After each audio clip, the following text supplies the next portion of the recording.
कार्यक्रम पत्रिका जर बघितली तर आपण अशासकीय सदस्यांनी मांडलेले अशासकीय प्रस्ताव विधेयक याची चर्चा कधी केली आहे असं आम्हाला आठवत नाही। आपण अध्यक्ष महोदय विधिमंडळाच्या विधानसभेच्या सदस्यांनी मांडलेले अशासकीय विधेयकांना वेळ देत नाही। अर्ध्या तासाच्या चर्चा आजचं जर ऑर्डर ऑफ द डे बघितलं तर 4 चर्चा आज अध्यक्ष महोदय सुधीर मुनगंटीवार साहेबांच्या आपण एकाच दिवशी लावलेल्या आहेत। आता ह्या प्रोग्राम मध्ये दाखवायच्या आणि पुढे ढकलायच्या ही आपली सध्याची अध्यक्ष महोदय हे अशासकीय विधेयकाच बोलतोय मी साहेब। शेवटच्या पानावर अशासकीय कामकाज लिहिलंय त्याला प्रायोरिटी शेवटची। सरकारची बाजू सरकार विधेयक आणतं हे आम्हाला मान्य आहे, पण सभागृहात सत्तारूढ पक्षाचे काही आता सुधीर मुनगंटीवार साहेबांचीच 4 विधेयक आहेत। दारूबंदी, कारागृह, धर्म स्वातंत्र्य विधेयक, मोटर वाहन। आता याला न्याय दिवसभरात कधी देणार? आज हे आपण अध्यक्ष महोदय आपण हा जो कागद केला 20 पानाची ऑर्डर ऑफ द डे आहे। 20 पानाची पहिल्या दिवशी सकाळी 9:30 ते 11:15 अध्यक्ष महोदय 7 लक्षवेधी आहेत। आपलं लक्ष वेधतोय ते लक्षवेधींच्या संख्येकडे वेधतोय। मी आता परत 7 आता लक्षवेधी करायचे आहेत। त्यानंतर शासकीय विधेयक तुम्हाला मंजूर करायचंय, त्यानंतर म्हणजे जनसुरक्षा विधेयक, त्यानंतर अध्यक्ष महोदय विरोधी पक्षाचा प्रस्ताव आणि मग सत्तारूढ पक्षाचा रणधीर सावरकर, अर्जुन खोतकर यांनी मांडलेला प्रस्ताव आणि यानंतर अध्यक्ष महोदय परत विजय वडेट्टीवार, आदित्य ठाकरे, जयंत पाटील यांनी मांडलेला प्रस्ताव।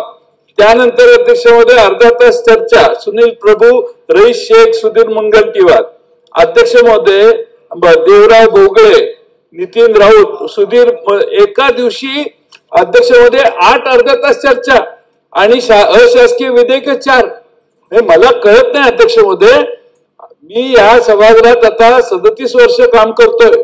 एवढा सावळा गोंधळ आणि काम रेटायची पद्धत आणि रेकॉर्डला दाखवणं अध्यक्ष महोदय काय मिळतं आपल्याला? याचं काय म्हणजे लक्षवेधी सूचनेलाही उत्तर सरळ येत नाहीत।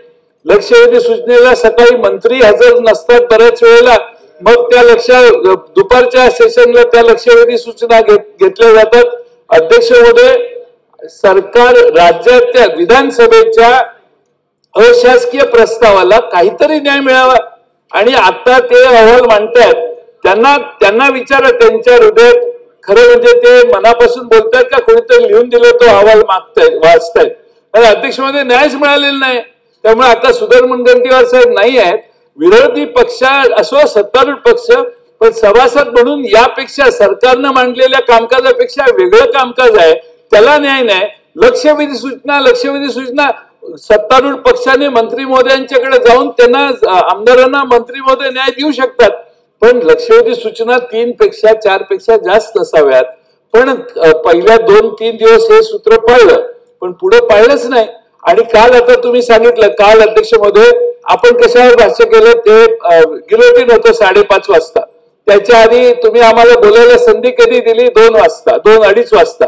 आणि अध्यक्ष महोदय त्याच्या आधी तुम्ही बाकीचा बिझनेस करून घेता म्हणजे पुरवणी मागण्यांनाही भरपूर वेळ द्यायची तयारी सरकारची नाही।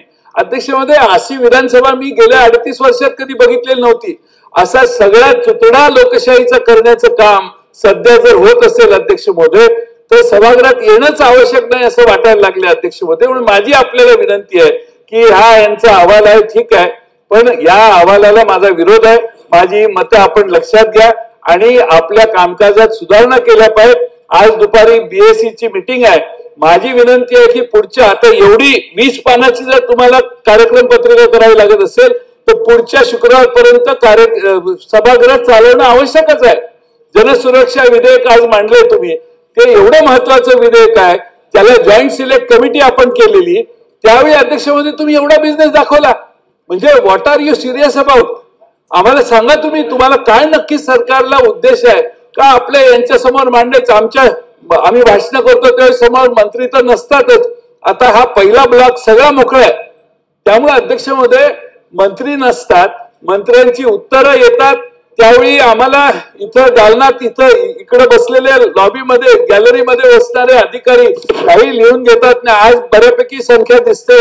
तुमच्या सगळ्यांचं अभिनंदन. पण अध्यक्ष महोदय फार वाईट अवस्था आहे आणि त्यामुळं लोकशाहीचा गाभा या विधानसभेत आहे आणि विधानसभेतला हा गाभा मरून देऊ म्हणजे आत्मा मरून देऊ नका एवढीच माझी आपल्याला विनंती आहे.